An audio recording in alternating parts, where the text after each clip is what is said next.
అందుకే ఈరోజు ఈ నగరం ఈ తెలంగాణ రాష్ట్రంకు వస్తున్న ఆదాయంలో 65% ఆదాయం రాష్ట్ర ఖజానాకు హైదరాబాదు రంగారెడ్డి జిల్లాల నుంచే వస్తుంది అనంటే ఆనాటి ముఖ్యమంత్రులు ముందు చూపుతోటి ఈరోజు ఈ కార్యక్రమాలన్నీ చేపట్టింది కాబట్టి ఈ నగరం అభివృద్ధి చెందింది.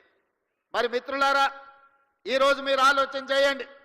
గతం గొప్పగా ఉంది, గతంలో చేసిన వాళ్ళు బాగా చేసిరు, కానీ ఇది సరిపోదు.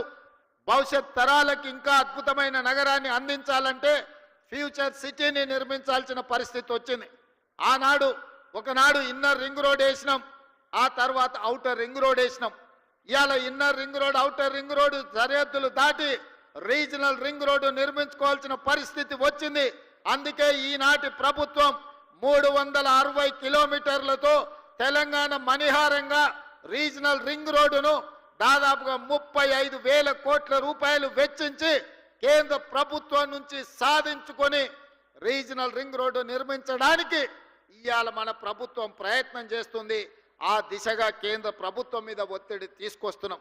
ఇదే కాదు, ఔటర్ రింగ్ రోడ్డు నుంచి రీజనల్ రింగ్ రోడ్డు వరకు ఇవాళ రేడియల్ రోడ్లు వెయ్యాలని, రేడియల్ రోడ్ల ద్వారా 60% తెలంగాణ అభివృద్ధి పదం వైపు నడిపించి విద్య ఉద్యోగ ఉపాధి అవకాశాలకు ప్రపంచం నలుమూలల నుంచి వచ్చే వాళ్లకు నివాస గృహాలతో పాటు కార్పొరేట్ కంపెనీలను ఏర్పాటు చేయడానికి ఈరోజు మనమంతా ఆర్గానిక్ ఫుడ్ని పేదలకు అందరికీ, ధనవంతులకు అందరికీ అందుబాటులో తీసుకురావడానికి అధునాతనమైన వ్యవసాయ విధానాలను మనం ఇవాళ తీసుకురావాలి అనుకుంటున్నాం.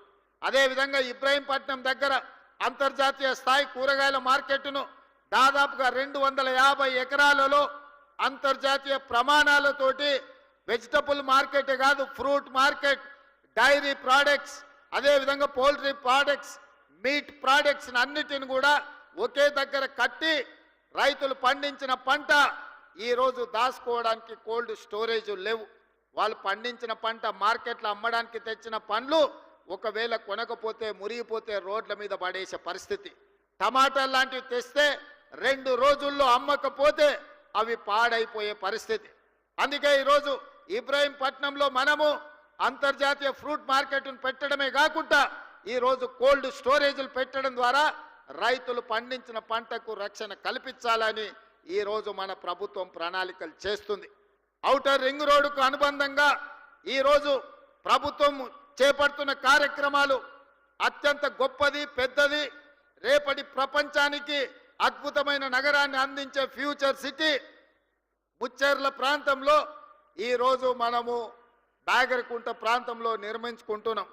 దాదాపుగా 15,000 ఎకరాల భూమి ఉన్నది, ఇంకొక 15,000 ఎకరాలు ఫారెస్ట్ ల్యాండ్ ఉన్నది, అదనంగా ఇంకొక 15,000 ఎకరాలు భూమి రైతులు సహకరించి అందిస్తే 40 నుంచి 50,000 ఎకరాలతోటి ఒక అద్భుతమైన నగరాన్ని నిర్మించుకొని ఈ దేశంలోనే కాదు ప్రపంచంలో ఉండే న్యూయార్కో లేకపోతే మన టోక్యో లాంటి నగరాలను, సింగపూర్ లాంటి నగరాలను పోటీ పడే విధంగా ఈరోజు మనము నగరాన్ని నిర్మించుకుందాం అనుకుంటున్నాం.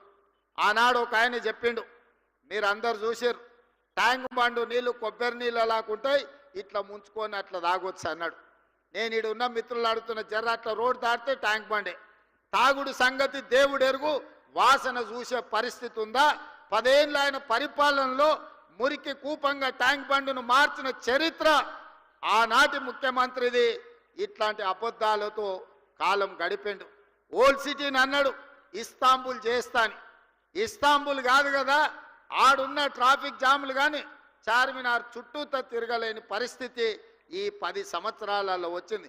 వర్షం వస్తే వరద నీళ్లు హైదరాబాదు రోడ్ల మీద వరదలై పారుతున్నాయి తప్ప కనీసం మేము నిర్మించిన నగరంలో మురికి కాలువలు కూడా ఆనాటి ముఖ్యమంత్రి గారు, ఆనాటి మున్సిపల్ శాఖ మంత్రి గారు ఈరోజు గొప్పలు చెప్పుకుంటున్నారు, కానీ కనీసం డ్రైనేజీ కాలువలు కూడా తవ్వే ప్రయత్నం చేయలే. ఇవాళ ట్యాంక్ బండ్ మీదనో లేకపోతే శిల్పారామం దగ్గర వారు సెల్ఫీలు దిగుతున్నారు. వారు సెల్ఫీలు దిగి సెల్ఫ్ డబ్బా కొట్టుకునే శిల్పారామం కూడా ఆనాడు కాంగ్రెస్ పార్టీనే అభివృద్ధి చేసింది, వారు మర్చిపోయినట్టున్నారు. వారు అప్పుడప్పుడు ట్విట్టర్లో పెట్టి హైటెక్ సిటీ ఆనాడు మనం చేసిందే.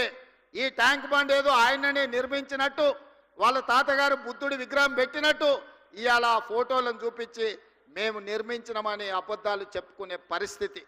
ఏది ఏమైనా ఆనాడు 10 సంవత్సరాలు 20 లక్షల కోట్ల రూపాయలు ఖర్చు పెట్టినా ఈ నగరానికి కావాల్సిన శాశ్వతమైన అభివృద్ధిని గత 10 సంవత్సరాలు పరిపాలనలో ఉన్నవాళ్ళు చెయ్యలేదు. మరి ఈరోజు నేను మిమ్మల్ని అడుగుతున్న మిత్రులారా, టీవీలలో మనం చూస్తున్నాం, ఢిల్లీలో కాలుష్యం పెరిగిపోయింది, మనుషులు బతకలేని పరిస్థితి, ప్రజల్ని ఇళ్లలో నుంచి బయటికి రావద్దంటారు, ఢిల్లీలో పాఠశాలలకు సెలవులు ఇచ్చిండ్రు, అక్కడ ఉన్నోళ్ళు ఆరోగ్యం కాపాడుకోవాలంటే ఇతర నగరాలకి వలస బొమ్మని అక్కడ ఉన్న వాళ్ళు చెప్తున్నారు. స్పష్టంగా ఢిల్లీ నగరం ఈనాడు నివసించడానికి ఉపయోగపడే నగరంగా లేదు. ఢిల్లీ నగర వాసులు ఇతర ప్రాంతాలకు వలస బొమ్మంటున్నారు. ముంబై నగరాన్ని తీసుకుంటే వర్షం వచ్చిందంటే పీకల దాకా నీళ్ళు వచ్చి ముంబై నగరం అతలా కుతలమైపోతుంది. ముంబై నగరము నివసించలేని పరిస్థితికి వచ్చింది. మొన్న చెన్నై మీరు చూసిండ్రు, డిసెంబర్లో వర్షాలు వచ్చి చెన్నై మొత్తం మునిగిపోయింది. చెన్నై పరిస్థితి చెప్పే పరిస్థితి లేదు. బెంగళూరులో పోతే పొద్దున ఎయిర్పోర్ట్ విమానం ఎక్కాలంటే సాయంత్రం వరకు బెంగళూరు ట్రాఫిక్లోనే ఇరుక్కుపోయే పరిస్థితి ఉంది. ఈరోజు బెంగళూరు ట్రాఫిక్ గంటల కొద్దీ రోడ్ల మీదనే, ఇంట్లో తక్కువ రోడ్ల మీద ఎక్కువ ఉండే పరిస్థితి బెంగళూరు నగరానికి వచ్చింది. కలకత్తా గురించి నేను చెప్పాల్సిన పని లేదు, మీకు అందరికీ తెలుసు. కలకత్తాలో ఉన్నంత మురికి, కలకత్తాలో ఉన్నన్ని సమస్యలు ఈ భూమి మీద ఎక్కడా లేవు. అందుకే ఈరోజు హైదరాబాద్ నగరవాసులను, తెలంగాణ ప్రజలు నేను అడగదలుచుకున్నా. ఢిల్లీ, ముంబై, కలకత్తా, బెంగళూరు, చెన్నై అన్ని నగరాలు ఈరోజు కాలుష్యం మొత్తం ఆక్రమించుకున్నది. వాయు కాలుష్యం, నీరు కాలుష్యం, భూమి కాలుష్యం, అక్కడ నివసించలేని పరిస్థితి, అక్కడ ట్రాఫిక్ సమస్యను పరిష్కరించలేని పరిస్థితికి ఆ నగరాలు చేరుకున్నాయి. మరి మనం ఇంకొక 10 సంవత్సరాలు ఏమనకుంటా ఊరుకుంటే హైదరాబాదు నగరం వాటన్నిటికంటే దరిద్రంగా తయారయ్యే పరిస్థితి ఉన్నది మిత్రులారా. అందుకే ఈరోజు ఆ నగరాల నుంచి అనుభవాలు నేర్చుకోవాలి. ఢిల్లీ లాంటి అత్యధిక కాలుష్య నగరంగా ఈరోజు ఢిల్లీ వచ్చిందంటే గత పాలకుల నిర్లక్ష్యం వల్ల ఈరోజు ఢిల్లీ నగరం ఆ విధంగా తయారైంది.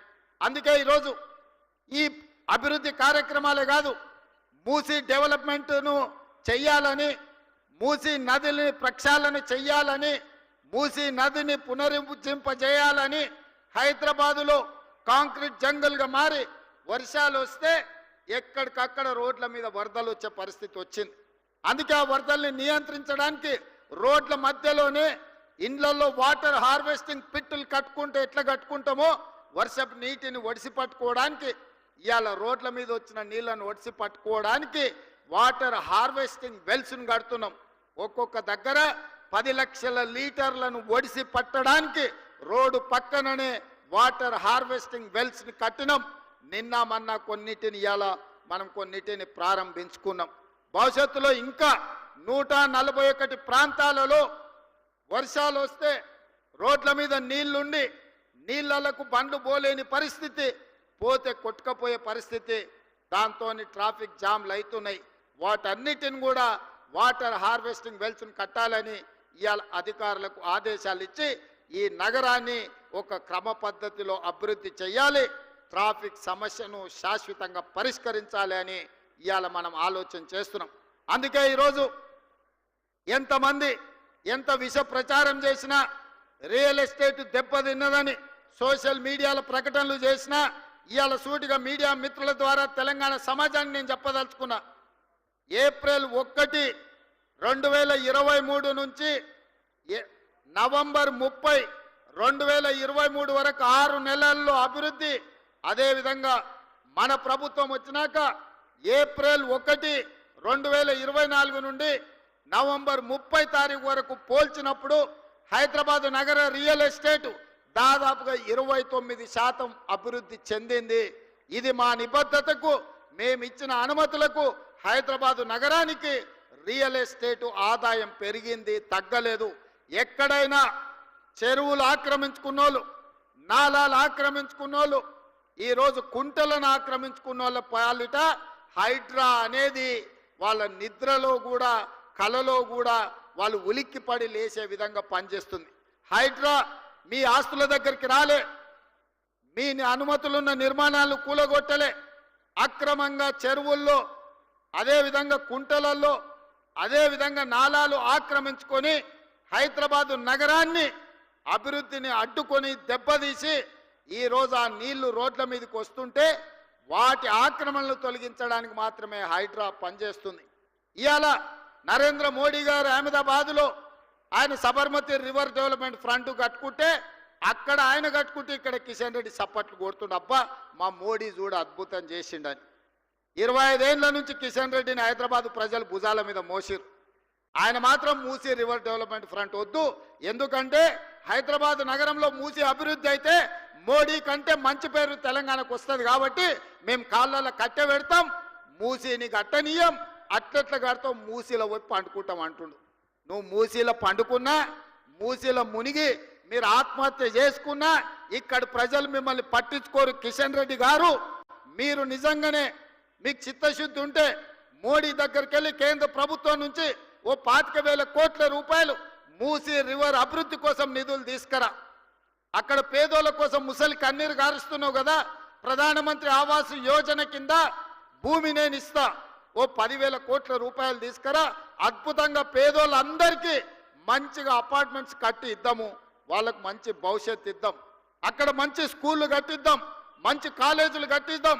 అవసరమైతే మూసీ నది ఒడ్డున ఉన్న వాళ్లకు, మూసీలో మురికిలో ఇబ్బంది పడుతున్న వాళ్లకు ఎంత భూమి అయినా రాష్ట్ర ప్రభుత్వం నుంచి నేను, మా ఉప ముఖ్యమంత్రి, మా ఇన్ఛార్జ్ మినిస్టర్ శ్రీధర్ బాబు గారు ఎంత భూమి కావాలన్నా ప్రభుత్వం నుంచి మేము కేటాయిస్తాము. ప్రధానమంత్రి ఆవాస్ యోజన కింద ఈ పేదలకు మంచి అపార్ట్మెంట్లు కట్టించడానికి ఒక 10,000 కోట్ల రూపాయలు నరేంద్ర మోడీని అడిగి తీసుకురా. కిషన్ రెడ్డి గారు, మీరు సికింద్రాబాద్ నుంచి 2వసారిగా మంత్రి అయినరు, 3 సార్లు ఎమ్మెల్యే అయినరు, భారతీయ జనతా పార్టీ అధ్యక్షుడు, మీకు బాధ్యత లేదా? మోడీ దగ్గర ప్రతి సంవత్సరం 40,000 కోట్ల రూపాయల బడ్జెట్ ఉంది. మోడీ గారు గుజరాత్కు బుల్లెట్ ట్రైన్ తీసుకెళ్తాడు, మోడీ గారు గుజరాత్కి సబర్మతి రివర్ ఫ్రంట్ కట్టుకుంటాడు, మోడీ గారు గుజరాత్కు గిఫ్ట్ సిటీ కట్టుకుంటాడు. మరి నువ్వేం గిఫ్ట్ తీసుకొచ్చినావు తెలంగాణకు, హైదరాబాద్ నగరానికని నేను ఇవాళ కిషన్ రెడ్డిని అడుగుతున్నా. 5 ఏళ్ళు అయిపోయింది, ఇప్పుడు 6వ సంవత్సరం మంత్రి అయినావు, ఒక్క రూపాయినన్నా తెచ్చినావు ఆ కిషన్ రెడ్డి? తెలంగాణ ప్రజలకు నువ్వు సమాధానం చెప్పు. గతంలో అంటే వాళ్ళు చేసిన ఏదో పనులకు ఇవాళ వాళ్ళు ఫామ్ హౌస్లో వండుకున్నారు, వాళ్ళ గురించి చర్చించడం కూడా దండగమారి ఎవ్వరం. వాళ్ళ పనితనానికి ఇక్కడనే ట్యాంక్ బండ్ ఉన్నది, కొబ్బరి నీళ్లు చేస్తా అన్నాడు, నీళ్ళు ఎట్లున్నాయో ఒక్కసారి చూడండి. ఇంకా నేను ఏం చెప్పను. ఓల్డ్ సిటీని ఇస్తాంబుల్ చేస్తాడు, ఒక్కసారి చూడండి. కరీంనగర్నేమో న్యూయార్క్ చేస్తా అన్నాడు, వరంగల్లోనేమో లండన్ ఏదో చేస్తా అన్నాడు. ఆయన ఏవి కాలే, ఏ నగరాన్ని ఏది ఉంచాడంట ఆయన, అన్నిటినీ ఎక్కడ కింద మీద చేస్తా అన్నాడు. వాళ్ళ గురించి మనం మాట్లాడుకోవాల్సిన అవసరం లేదు. కానీ ఇవాళ కిషన్ రెడ్డి గారు సమాధానం చెప్పాలి. ఎందుకంటే ఈ సికింద్రాబాద్ నుంచి మీరు 2 సార్లు ఎంపీగా కేంద్ర మంత్రిగా ఉన్నారు. ఇవాళ మెట్రో రైలు ఆనాడు మేము తెచ్చిన 76 కిలోమీటర్లే ఉంది, ఇప్పుడు ఒక 116 కిలోమీటర్లకు ప్రతిపాదన ఇచ్చినాం. దాదాపుగా 35,000 కోట్ల రూపాయలు మెట్రోకు అవసరం ఉన్నది. ఇవాళ మెట్రోకు మోడీ నుంచి ఎన్ని నిధులు తీసుకొస్తావో నువ్వు సమాధానం చెప్పు. కిషన్ రెడ్డి గుజరాత్కు మెట్రో తీసుకెళ్తాడు, లేకపోతే బెంగళూరుకి మెట్రో ఇస్తాడు, చెన్నైకి మెట్రో ఇస్తాడు. మోడీ గారు హైదరాబాద్ నగరానికి ఎందుకు మెట్రో ఇవ్వడు? ఈడ బీజేపీకి ఓట్లు ఇయ్యలేదా? మిమ్మల్ని గెలిపించలేదా? మీరు కేంద్ర మంత్రి కాదా? కిషన్ రెడ్డి గారు, మెట్రోకి ఇవాళ 35,000 కోట్ల రూపాయల అవసరం ఉన్నది. కేంద్ర ప్రభుత్వం నుంచి ఎన్ని నిధులు తెస్తావో ఇవాళ జవాబు చెప్పు. ఇవాళ మల్లన్న సాగర్ నుంచి గోదావరి జలాలను ఈ హైదరాబాద్ నగరానికి తాగడానికి తేవాలే. అదేవిధంగా ఉస్మాన్ హిమాయత్ సాగర్లను ప్రక్షాళన చేసి మూసిని పునరుద్ధరించాలంటే గోదావరి జలాలు తరలించాలి. దానికి ఒక 7,000 కోట్ల రూపాయలు అవుతాయి.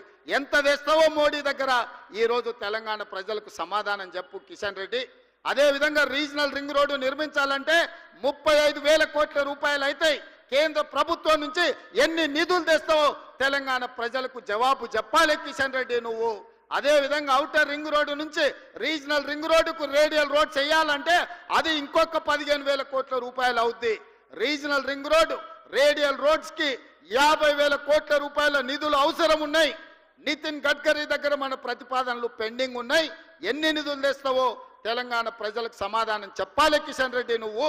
అదే విధంగా మెట్రోను నిర్మించుకోవాలంటే, మెట్రోను పొడిగించుకోవాలంటే ఇంకొక 35,000 కోట్ల రూపాయలు కావాలి.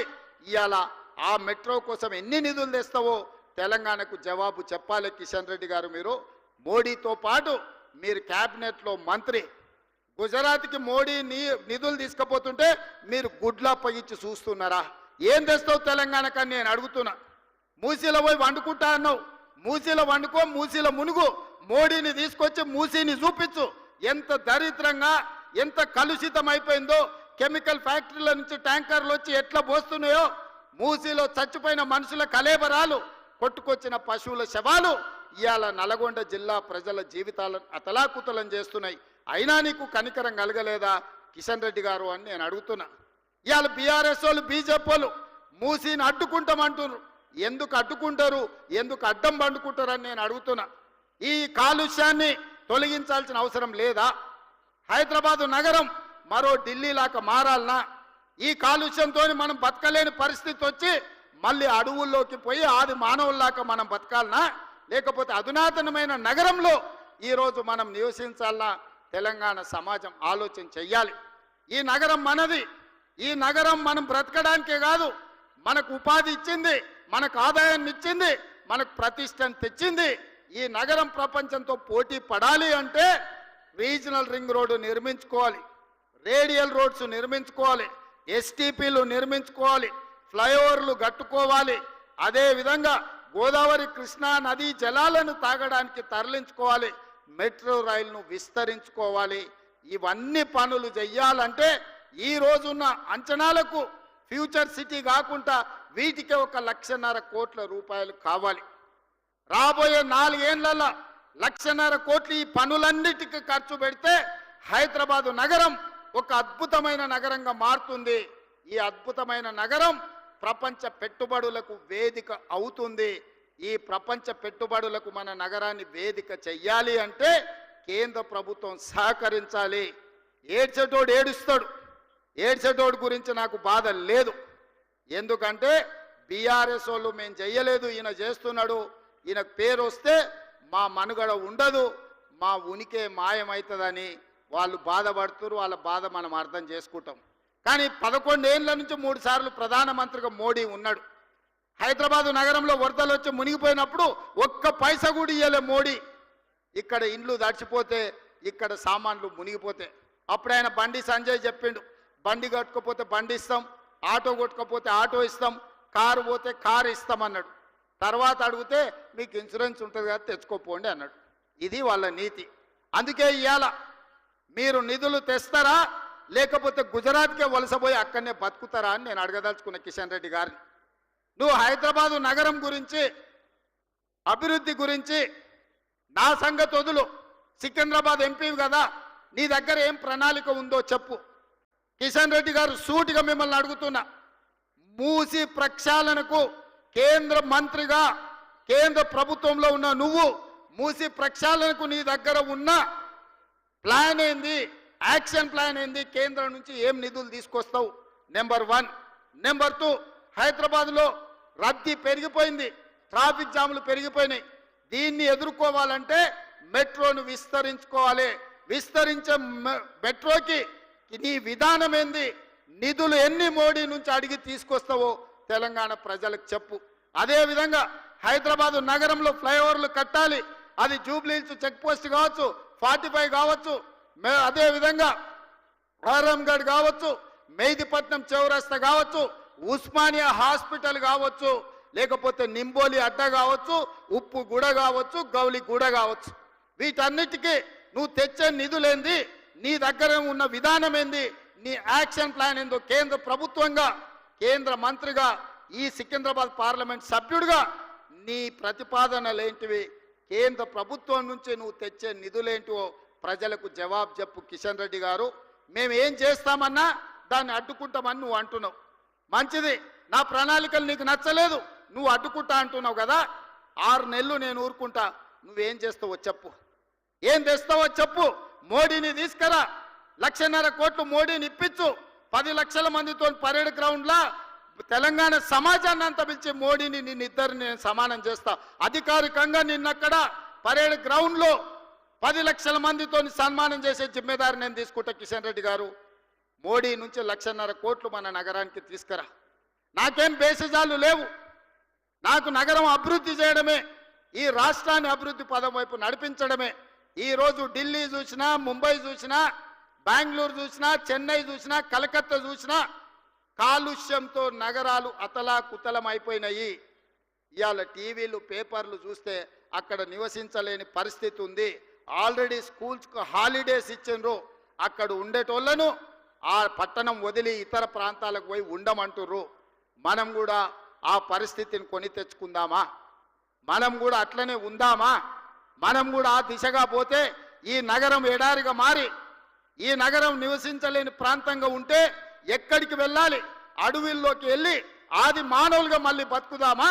లేకపోతే ఈ నగరాన్ని అత్యాధునిక నగరంగా తీర్చిదిద్ది ఫ్యూచర్ సిటీ కట్టుకొని ఆర్టిఫిషియల్ ఇంటెలిజెన్స్ తీసుకొచ్చి ఎలక్ట్రిక్ ఇన్వెస్ట్మెంట్స్ తీసుకొచ్చి ఫాక్స్కాన్ లాంటి పెద్ద కంపెనీలను తీసుకొచ్చి అక్కడ ఒక స్పోర్ట్స్ యూనివర్సిటీ, అక్కడ కావాల్సిన అన్ని రకాల వసతులు తీసుకొచ్చి అభివృద్ధి చేసుకుందామా లేదా?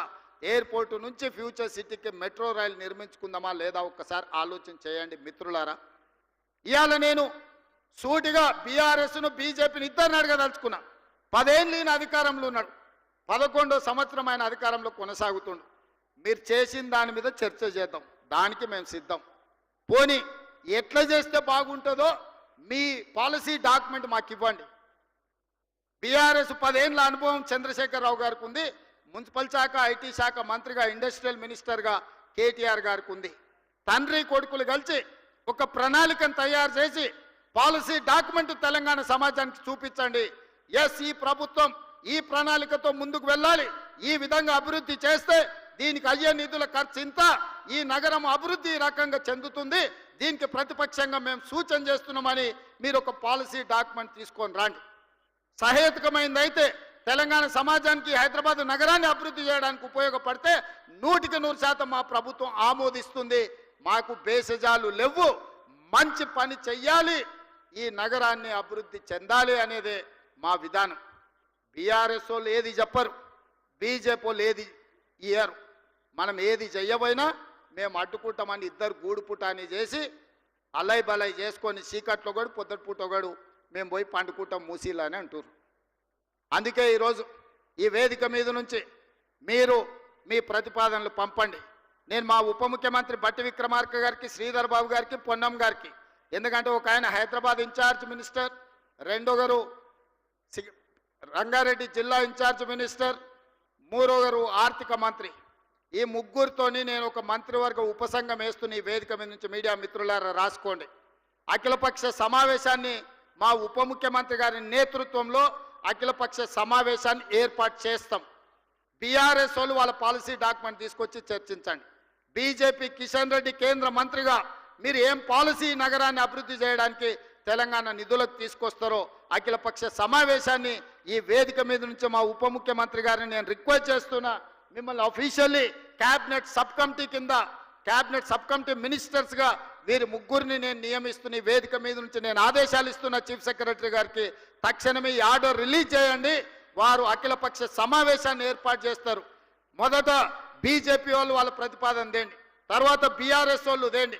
అదేవిధంగా తెలంగాణను అభివృద్ధి చేయాలనుకున్న మేధావులు కూడా మీరు సూచనలు ఇవ్వండి. సంవత్సరం పూర్తి చేసుకున్న సందర్భంగా భవిష్యత్ కార్యాచరణను మనం నిర్ణయించుకుందాము. ఏ విధంగా బాగుపడతామో ఆలోచన చేసుకుందాము.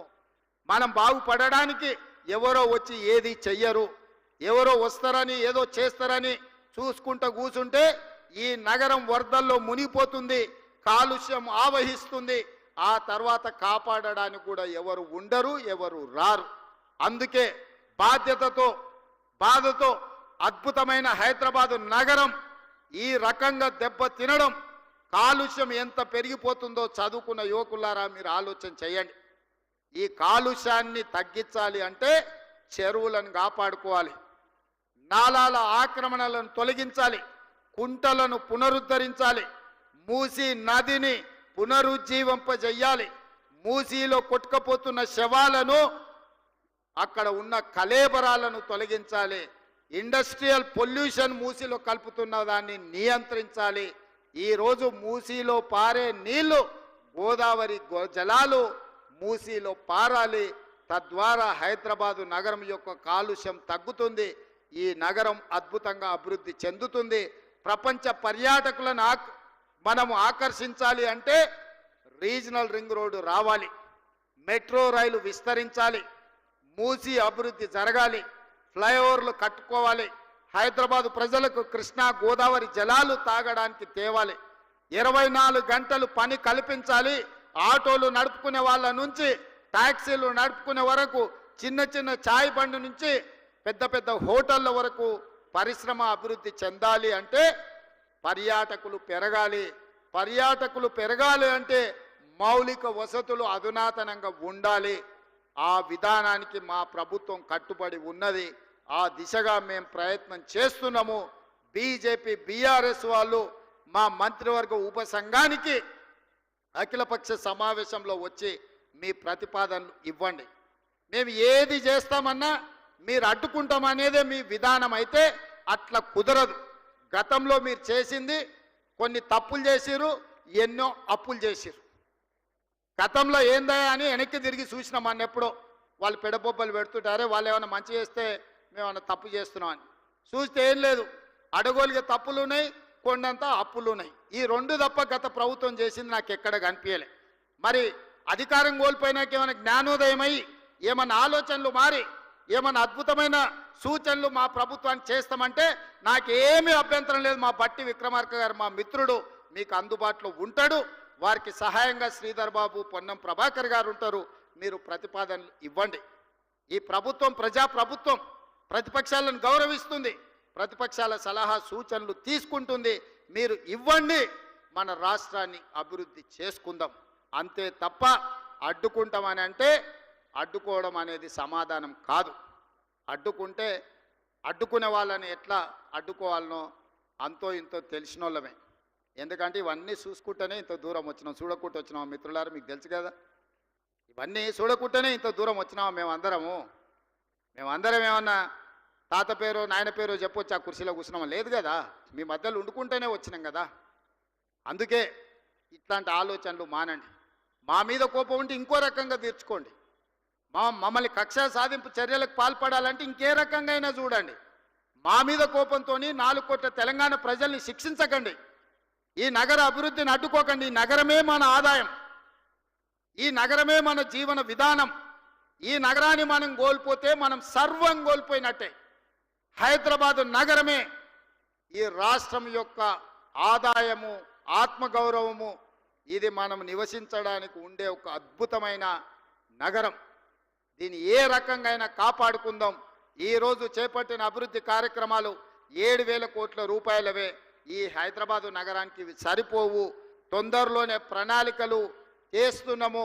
ఆ ప్రణాళికలతోని అంతర్జాతీయ నగరంగా తీర్చిదిద్దే బాధ్యత, విశ్వ నగరంగా రాణింపజేసే విధంగా రాబోయే రోజుల్లో అంతర్జాతీయ పెట్టుబడులు తీసుకొచ్చి ఈ నగరాన్ని అద్భుతంగా తీర్చిదిద్దడానికి రోజుకు 18 గంటలు పనిచేసే బాధ్యత మేమందరం తీసుకుంటామని చెప్పి మీ అందరికీ తెలియజేస్తూ మీ అందరి దగ్గర సెలవు తీసుకుంటున్న మిత్రులారా.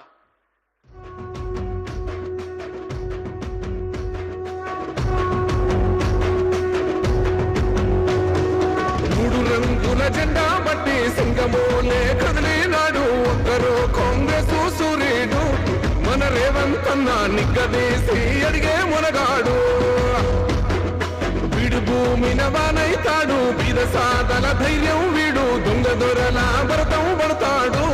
మన రేవంత్ అన్న పేద ఇంటికి పండుగ తెస్తాడు. సోనియమ్మ దివెనతోని రాహులన్న సైనికుడయ్యి పెద్ద కొడుకై యుద్ధం చెయ్య సిద్ధమాయే రేవంత్ అన్న. 3 రంగు